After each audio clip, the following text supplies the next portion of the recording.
Radio SME presenta. Las opiniones vertidas en este programa son responsabilidad única y exclusivamente de quien las emite. Con la mirada en alto recorremos un camino viejo. Los jóvenes en las trincheras de las nuevas generaciones. Hambrientos de lucha y justicia. Luchamos por educación, trabajo y vida. Sembramos la semilla en las nuevas generaciones. Nada nos detiene. Hoy organizamos las batallas. Comenzamos. Buenas tardes, compañeras y compañeros que nos sintonizan por Radio SME. Me presento, soy Diego, del colectivo de jóvenes de la Nueva Central. Y pues bueno, el día de hoy vamos a tratar un tema sobre la contingencia, la crisis que se está viviendo a partir de la propagación del coronavirus, COVID-19, y los efectos que está causando ya en nuestro país. Como ustedes pueden ver, no estamos hoy en el estudio. Nos hemos propuesto grabar estos programas en nuestras casas. El Sindicato Mexicano de Electricistas hizo un llamado muy claro para cuidarnos, cuidar a nuestras familias, y es por eso que desde el colectivo de jóvenes acordamos pues grabar no solo este programa, sino subsecuentes programas desde nuestras casas, algún estudio donde estemos, ¿no?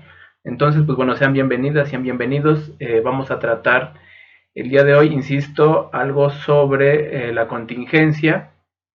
El compañero Humberto Montes de Oca nos ha pedido y ha hecho un llamado a quienes hacemos programa para que podamos utilizar estos espacios y informar, incluso dar algunas recomendaciones, mantener comunicación con quienes nos siguen por Radio SME.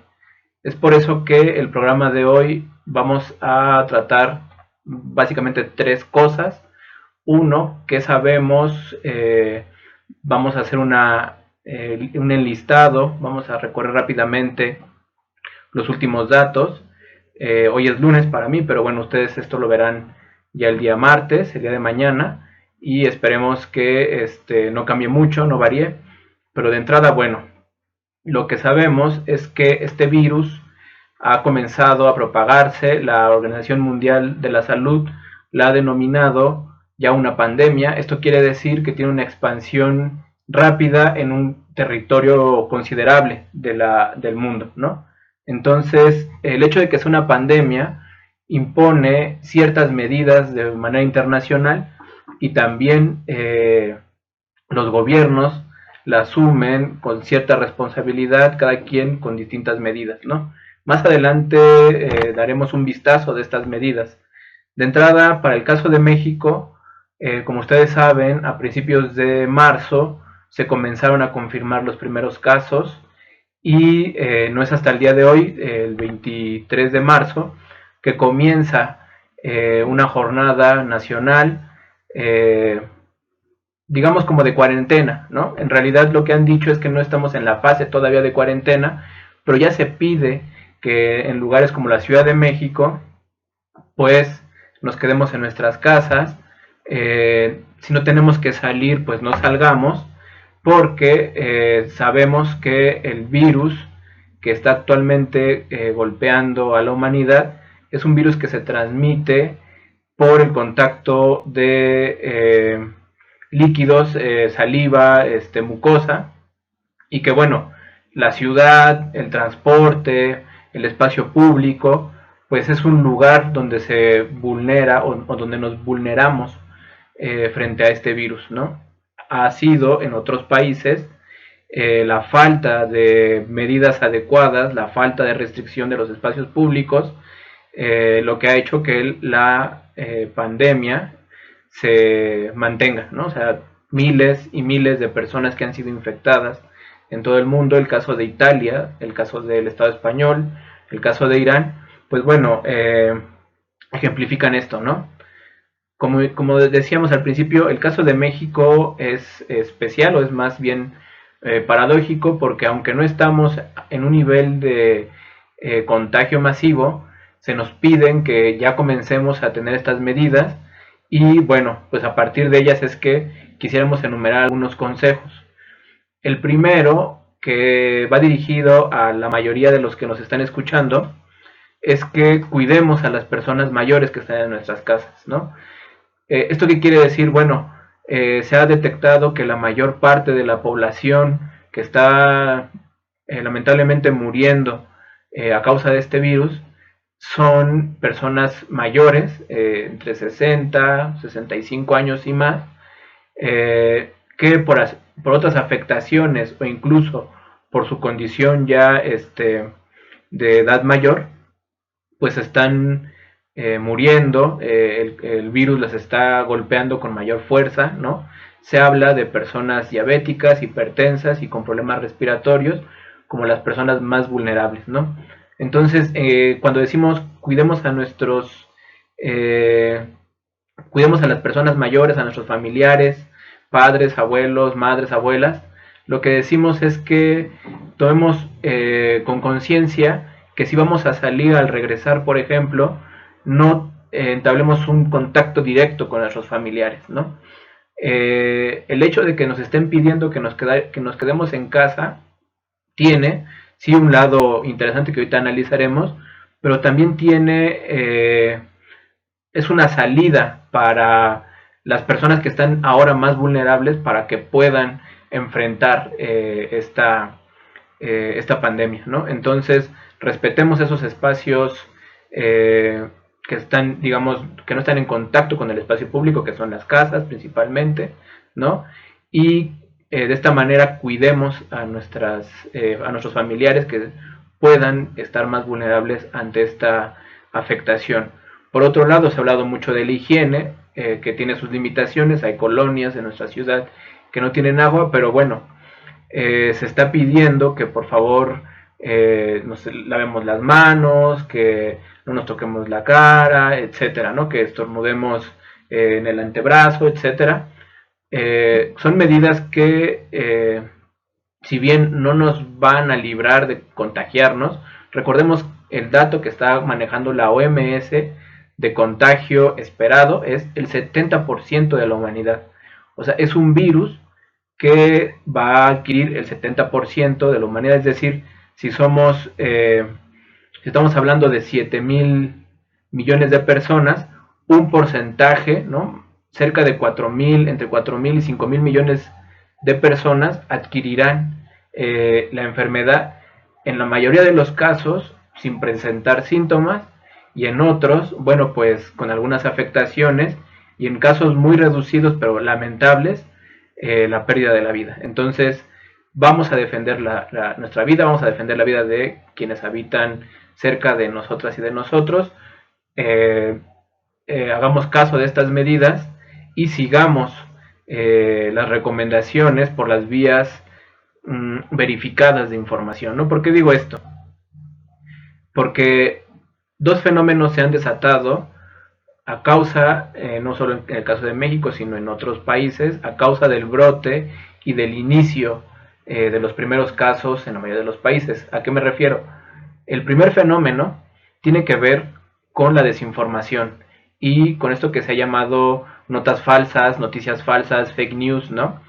Que tratan de meter una agenda o de meter una emoción, básicamente el miedo, el pánico entre la población, para que esto se salga de control, ¿no?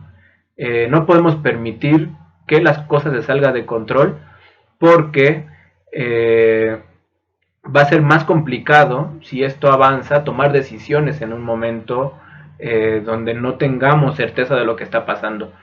El segundo fenómeno que me gustaría remarcar tiene una connotación política, bueno, todo eso tiene una connotación política, pero este específicamente tiene que ver con posiciones políticas que hay en nuestro país, que es el uso de la información para atacar no solo las medidas del gobierno, sino también para atacar sectores de la población, ¿no? Por un lado, pareciera que en las redes sociales la gente está esperando que el día de mañana haya un mayor número de personas infectadas para entonces colocar sus argumentos de odio, colocar sus argumentos contra la población que necesita salir a ganarse el pan de cada día, que va a colocar sus argumentos para decir las medidas no funcionan, ¿no? Eso es parte de un proyecto necropolítico de querer hacer argumentos políticos a partir de la muerte y no podemos permitirnos eso, ¿no? Son dos tipos de noticias, una que desinforma y la otra que pretende generarnos una emoción de molestia a partir de algo que es real, ¿no? Que hay temor por lo que está sucediendo, pero que ese malestar está tratando de ser dirigido, en este caso por algunos partidos políticos como el PAN, por ejemplo, ¿no? Que buscan colocar su agenda, que buscan colocarse como los que tendrían la alternativa, ¿no? Etcétera. Entonces, esas son otras recomendaciones que también nos gustaría enmarcar.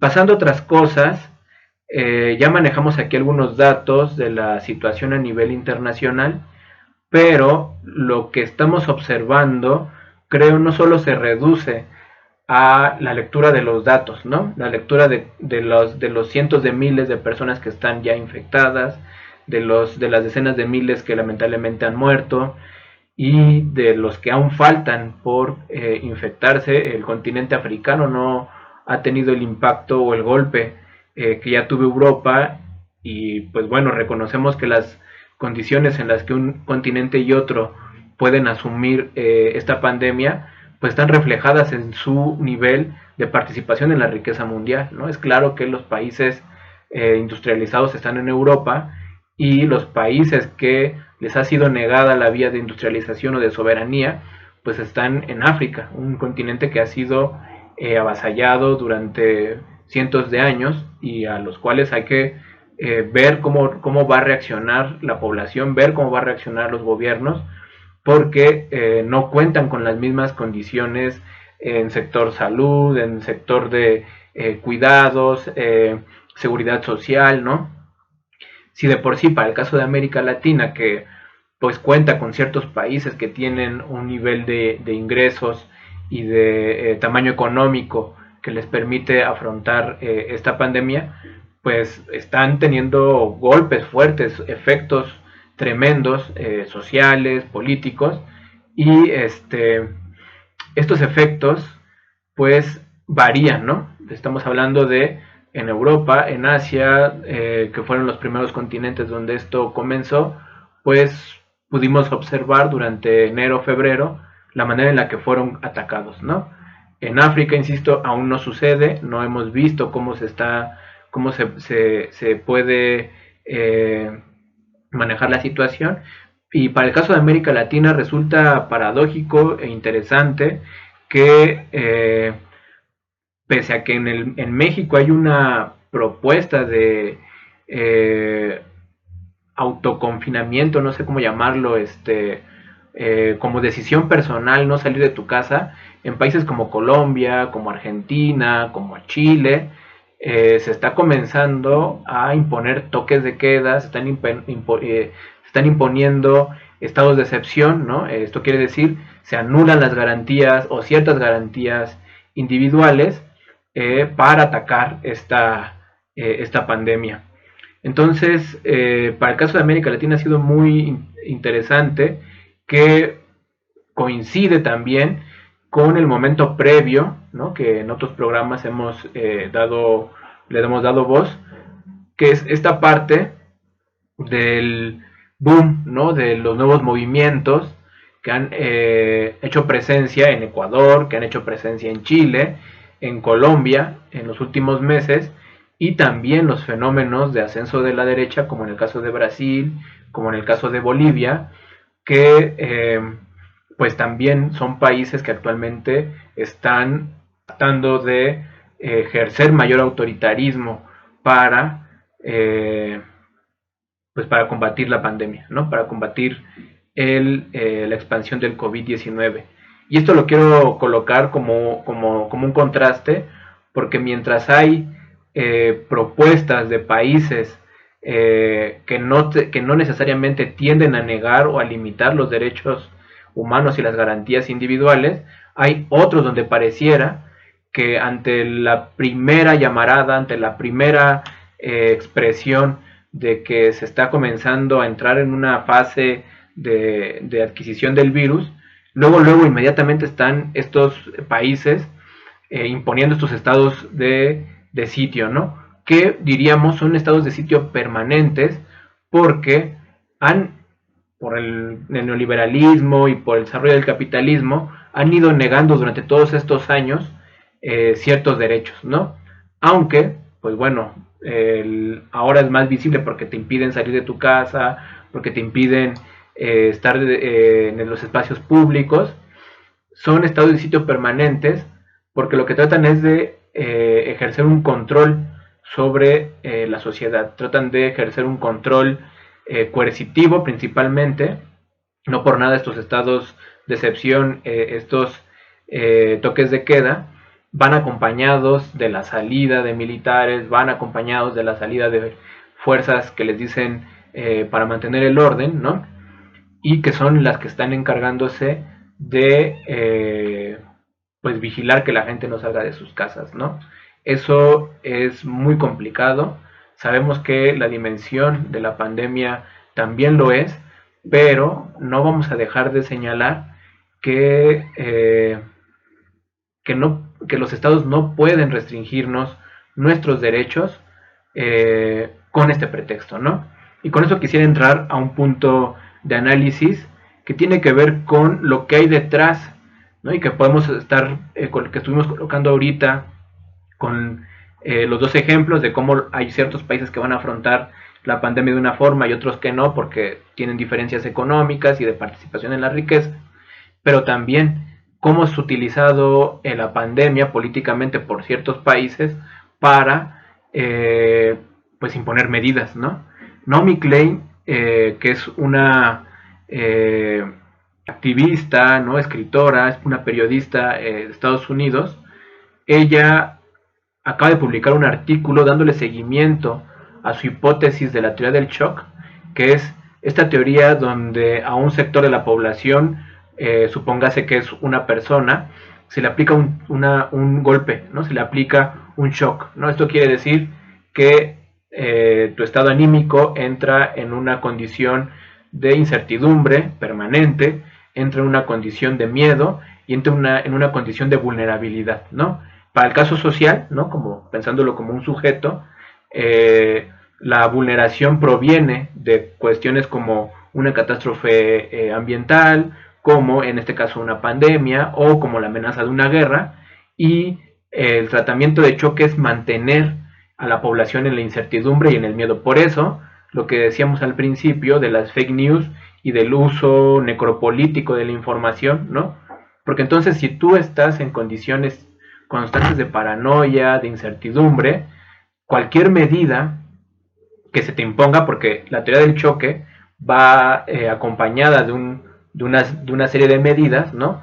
Que se van a imponer para generar la ilusión de que tú sales, de que tú estás bien, para generar la ilusión de que se está haciendo algo, ¿no? Entonces, esta teoría del choque, Naomi Klein la presenta como un método que constantemente utilizó el capitalismo para imponer las medidas neoliberales, ¿no? Hay otros ejemplos que no necesariamente remiten al neoliberalismo, pero remiten a catástrofes naturales, como el caso de los huracanes, del huracán Katrina en Estados Unidos, donde fue evidente la dimensión de afectación social, las decenas, las centenas de personas que murieron a causa de este huracán y las medidas que impuso en ese momento el gobierno de George Bush, que eran básicamente militarizar la zona, ¿no? Esa medida, como se puede observar, no corresponde con las necesidades sociales, ¿no? O sea, si tú estás en medio de una inundación, lo que tú quieres es rescatarte, rescatar a tu familia, rescatar cierta parte de tu patrimonio. Pero, ¿qué es eso? ¿Qué tendría que ver con que el ejército esté patrullando las calles, ¿no? Ustedes revisen, busquen en el YouTube Huracán Katrina. Hay una escena que constantemente se fue repitiendo y repitiendo en los noticieros de Estados Unidos, donde una persona, un grupo de personas afrodescendientes, o sea, racializados, son sorprendidos saqueando un supermercado, ¿no? Y entonces, con ese video, que se repitió miles de veces, el gobierno, en este caso de Estados Unidos, lo que hizo fue imponer una ley marcial o bueno, no sé si impuso la ley marcial, pero impuso un estado de excepción con militares que estuvieron vigilando las calles, en lugar de responder y apoyar a las personas que habían sido o que estaban siendo afectadas, y que en la mayoría de los casos estaban yendo a sus supermercados a tomar lo que necesitaban porque no había forma de que lo pudieran adquirir, porque no había empleo, porque no había vías de comunicación, porque todo estaba inundado, ¿no? Entonces, esta teoría del choque lo que nos está señalando es que estamos no ante un choque hacia una persona o hacia un grupo o un sector de la población o un lugar específico geográfico, sino estamos ante un choque mundial. Estamos ante un momento en el que el mundo totalmente está enfocado, está volcado a ver lo que está pasando con el coronavirus en las redes sociales, en los noticieros, en los periódicos impresos. Vemos que el mandatario tal, que el ministro tal, que la persona tal está diciendo esto y aquello, y esto se está entretejiendo en una red tan grande a nivel mundial que lo único que está explicando es que estamos ante un ensayo general, ¿no? ¿A qué me refiero con un ensayo general? Están a nivel mundial el capitalismo ensayando una reestructuración que ya podemos observar en la limitación de estos derechos sociales y humanos, también en la restricción y el cierre de fronteras, ¿no? No habíamos tenido un registro en los últimos años de esta condición donde países están cerrándose para evitar que entren otras personas cuando ya tienen el virus en sus propios países. Es una respuesta medio complicada, y lo que más genera gravedad es la crisis económica que está avanzando a la par de lo que está pasando con la propagación del coronavirus, ¿no? Una crisis económica que ya algunos economistas como Michael Roberts, como Alejandro Nadal, en paz descanse, durante los años pasados estuvieron monitoreando y decían, viene una crisis peor que la del 2008, ¿no? Y que ahora con este brote y con este pretexto, con este shock, ¿no?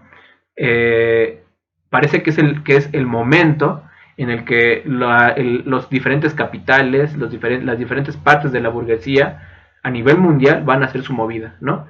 Esta reestructuración de la que hablo tendrá, por lo tanto, una expresión lamentable, no solo en términos, y esto ya de por sí es grave, en términos de lo que va a afectar el coronavirus a las personas que ya ahora se enfrentan a él, a las familias que ya se enfrentan a él, sino a los millones de trabajadores que en todo el mundo van a perder su empleo porque las fábricas, las empresas, las oficinas donde trabajaban o se declararán en bancarrota o ya no seguirán trabajando, o con el pretexto de que por un mes ya no tuvieron trabajo porque están cerrando, porque la economía se está deteniendo a causa de estos decretos de los países de detener la salida de las personas de sus casas, ¿no?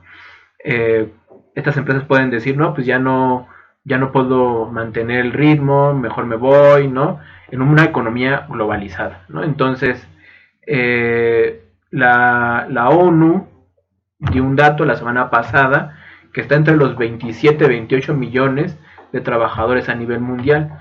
Para el caso de México ya salieron los primeros casos, los primeros ejemplos. La empresa Alsea, que es una empresa que tiene o maneja la distribución, coordina pues una serie de restaurantes, entre los cuales están el Starbucks, en donde el Vips, están una serie de restaurantes que pues sus acciones están cayendo en la Bolsa Mexicana de Valores, pero además avisan que durante 30 días, los 30 días empezando me parece la semana pasada, iban a prácticamente despedir a sus trabajadores, diciéndoles que no iban a pagarles los 30 días, ¿no? Que les daban chance de que se fueran, que iban a cerrar la empresa, que nadie se le iba a correr, aunque por 30 días sin salario prácticamente te corro por un mes, ¿no?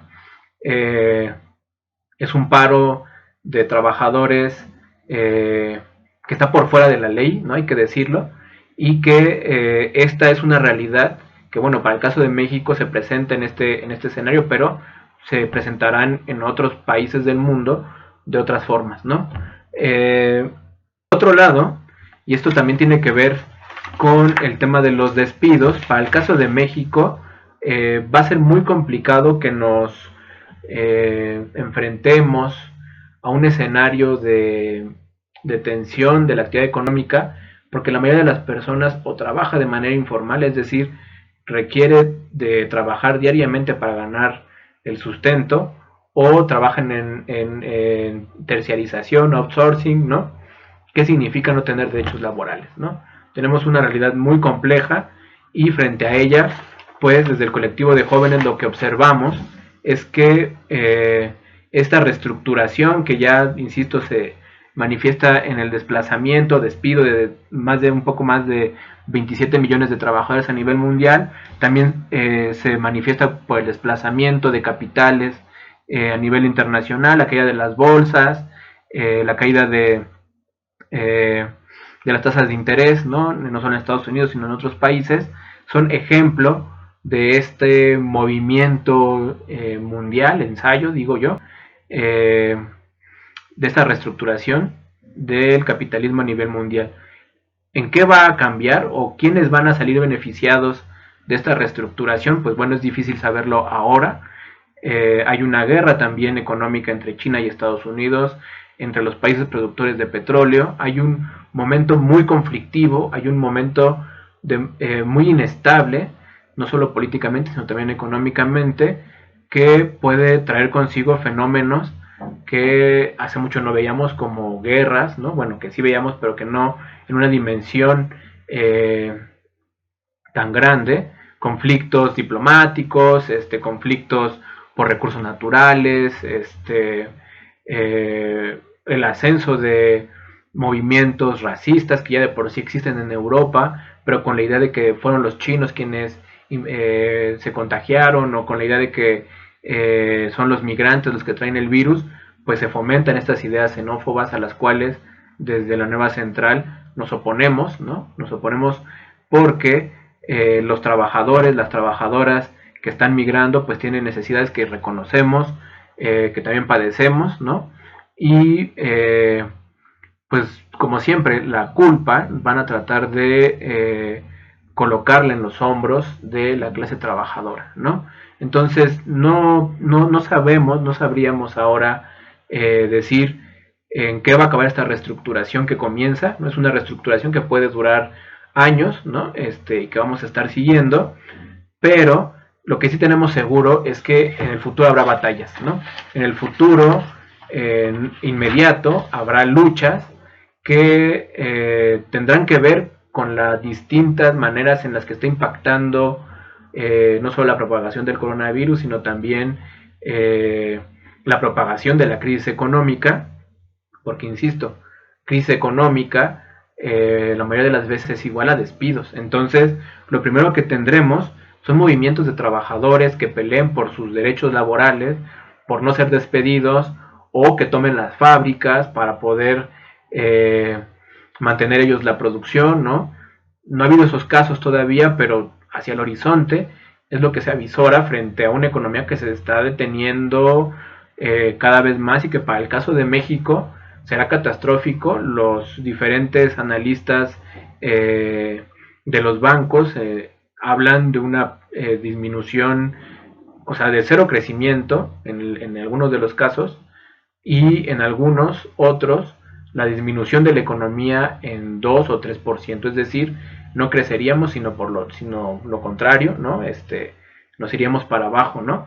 Eso va a traer fuertes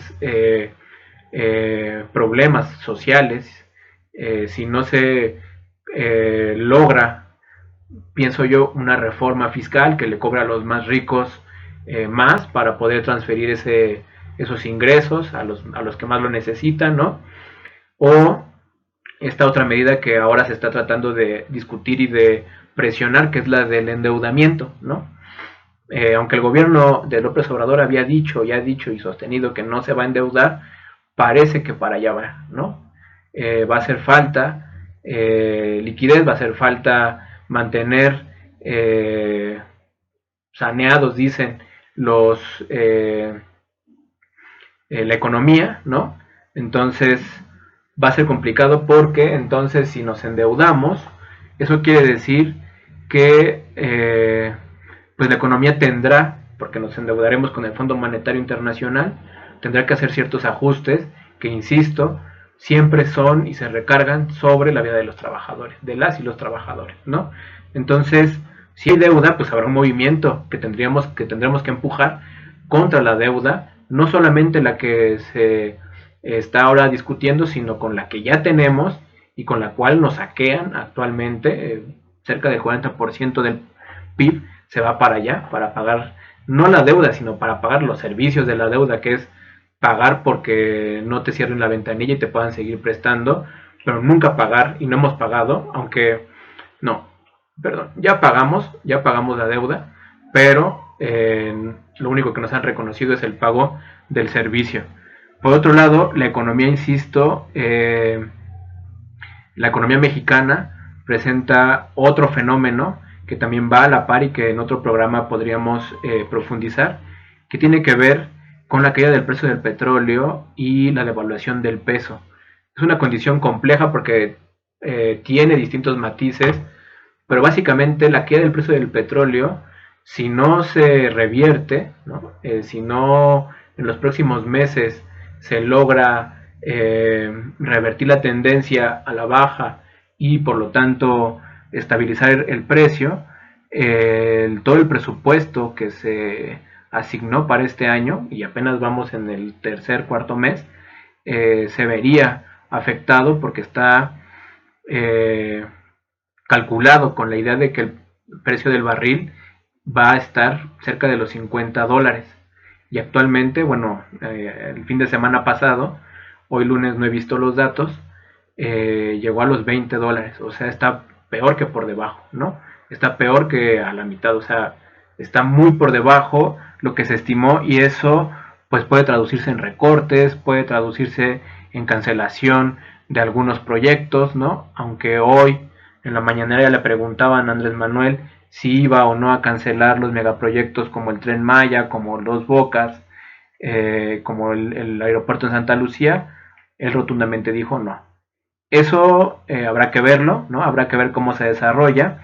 De todas formas, insisto, para el colectivo de jóvenes, lo que viene es preparar las batallas, lo que viene es estar al pendiente, cuidar nuestras vidas, y cuidar nuestras vidas no solo depende de no contagiarnos del COVID, sino también de no aceptar que los efectos sociales y económicos se recarguen sobre los trabajadores. Quien tiene que pagar la crisis, no solo económica, sino también quien tendría que estar pagando todos los gastos para cubrir y de frenar la pandemia, tendrían que ser los capitalistas, tendría que ser la gente que durante décadas se ha enriquecido, se ha